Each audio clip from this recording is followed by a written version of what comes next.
नमस्कार दोस्तों, जय श्री राम, जय हनुमान। दोस्तों, मेरे कुछ दोस्त हैं जो पूछते हैं कि हनुमान जी की हम भक्ति करते हैं फिर भी हमें इतना फल क्यों नहीं मिलता। क्या बातें हैं जिसका हम ध्यान रखें, क्या कुछ है हमें बताइए। तो दोस्तों, मैं आज इसी के बारे में बताने जाने वाला हूँ कि हनुमान जी के आप भक्त हो तो 5 गलती कभी ना करें। तो वो 5 सवालों के जवाब मैं आपको देने वाला हूँ आज। तो हम आगे बढ़े उससे पहले अभी तक आपने हमारी चैनल कष्टभंजन दरबार को सब्सक्राइब नहीं किया तो प्लीज़ हमारी चैनल को सब्सक्राइब कर लीजिए, जिससे कि आने वाली हर वीडियो आप तक पहले पहुंच सके।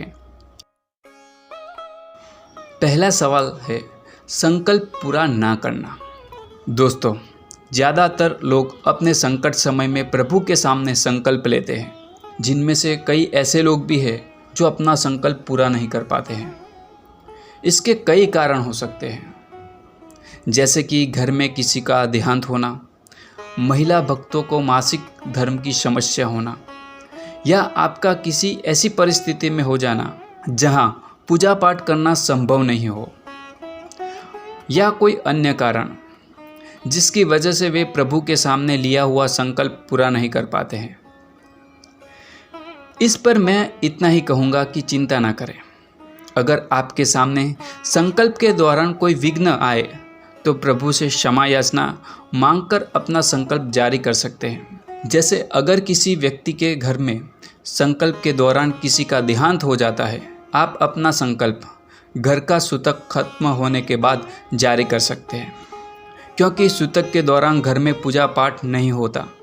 और इसी तरह महिला भक्तों के लिए अगर संकल्प के दौरान मासिक धर्म की समस्या हो जाए तो मासिक धर्म समाप्त होने के बाद अपना संकल्प जारी कर सकते हैं। जैसे सूतक या मासिक धर्म के पहले अगर आपने 21 दिनों का संकल्प लिया है और उसमें से 10 दिन हो गए हैं तो सूतक या मासिक धर्म का समय पूरा होने के बाद आप 11वें दिन का संकल्प जारी कर सकते हैं। आपको शुरुआत से संकल्प रखने की ज़रूरत नहीं होती। ये कंडीशन सिर्फ और सिर्फ जेन्युइन प्रॉब्लम वालों के लिए ही है। लेकिन कई लोग ऐसे भी होते हैं जो बिना किसी वजह से अपना संकल्प पूरा नहीं करते हैं और बहाना बनाते हैं। उसके भी कई कारण होते हैं, जैसे कि आलस, मन का भटकना, विश्वास की कमी होना आदि।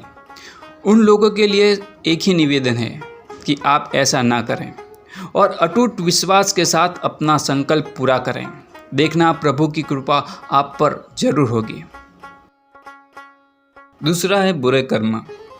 दोस्तों, आपने कई लोगों को देखा होगा कि वे पूजा पाठ, ईश्वर की भक्ति तो बड़े मन लगा कर करते हैं, यानी आप उन्हें भक्ति के मामले में फुल मार्क्स दे सकते हैं, फिर भी उन्हें ईश्वर की कृपा प्राप्त क्यों नहीं होती?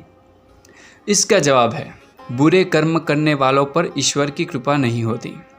बुरे कर्म जैसे किसी निर्दोष का दिल दुखाना, व्यसन करना, किसी का धर्म हड़प लेना, पराई स्त्री को बुरी नज़र से देखना, किसी का अपमान करना आदि। एक तरफ आप ईश्वर की भक्ति करते हो और दूसरी तरफ बुरे कर्म करने से ईश्वर भला आपसे कैसे खुश हो गए? अगर ईश्वर की कृपा पानी है कि ईश्वर की सच्चे दिल से भक्ति के साथ अच्छे कर्म भी करें। अच्छे कर्म जैसे कि किसी का दिल ना दुखाना, ज़रूरतमंदों की मदद करें, निर्दोष प्राणियों से प्रेम करें, अपनी यथाशक्ति के हिसाब से दान करें, पराई स्त्री को अपनी माँ और बहन की तरह मानें।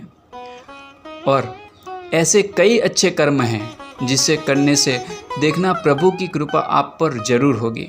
निस्वार्थ भक्ति। दोस्तों, स्वार्थ और निस्वार्थ भक्ति में ज़्यादातर लोग कंफ्यूज हो जाते हैं। कई लोग मुझसे पूछते हैं कि कौन करता है निस्वार्थ भक्ति? हर इंसान भगवान से कुछ न कुछ तो मांगता ही है, तो ये भक्ति निस्वार्थ कैसे हुई? इसके जवाब में मैं बस इतना ही कहूँगा कि जब इंसान घोर संकट में होता है, दुखों का पहाड़ टूट पड़ता है, जिससे बाहर आने का कोई रास्ता दिखाई नहीं देता, तब ईश्वर की शरण में जाता है और वो भगवान के सामने कुछ न कुछ मांगता जरूर है, ताकि वो इस संकट समय से बाहर आ सके।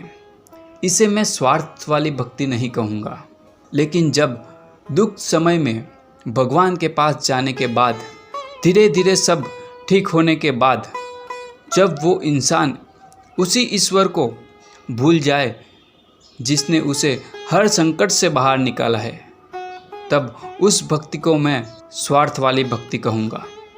इसीलिए जो दुख के समय में भगवान को याद करता है और सुख आने के बाद भी भगवान को नहीं भूलता और सच्चे दिल से उसी तरह ईश्वर की भक्ति करता है, तो उसे निस्वार्थ भक्ति कहते हैं। चौथा है अटूट विश्वास का ना होना। दोस्तों, हम भक्ति तो करते हैं, लेकिन प्रभु पर अटूट विश्वास कम या ना होने के कारण हमें पर्याप्त फल की प्राप्ति नहीं हो पाती। दोस्तों, हर इंसान की ज़िंदगी में उतार चढ़ाव आते ही हैं। ऐसा कोई भी नहीं है जिसके जीवन में कोई संकट ना आया हो, क्योंकि ज़्यादातर अच्छे समय में प्रभु पर अटूट विश्वास तो होता है, पर संकट समय में इच्छा अनुरूप परिणाम ना मिलने पर वो अटूट विश्वास डगमगाने लगता है और धीरे धीरे प्रभु के प्रति हमारी श्रद्धा कम हो जाती है। इस पर मैं इतना ही कहूँगा कि जीवन में जब हमारी परीक्षा का समय होता है, यानी संकट समय, जहाँ हमें जीवन में आगे क्या होने वाला है कुछ समझ नहीं आता, हमें विचार आने बंद हो जाते हैं, तो उस समय धीरज रखें, अपने जीवन की डोर प्रभु के हाथ में दे दें और अटूट विश्वास रखें और सब कुछ हाल पे छोड़ दें और अपना कर्म करते जाए।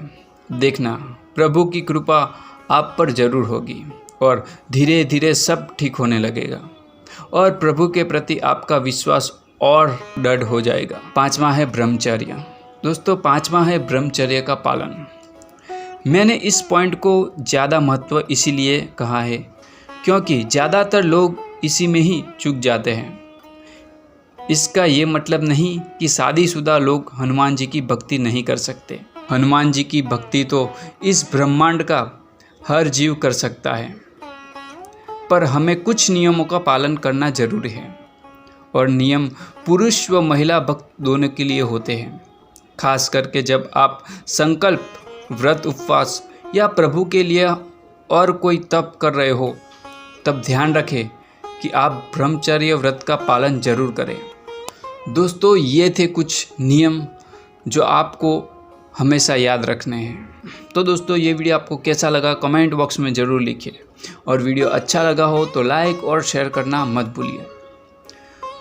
अगले वीडियो के साथ फिर से मिलेंगे, तब तक के लिए जय श्री राम, जय हनुमान।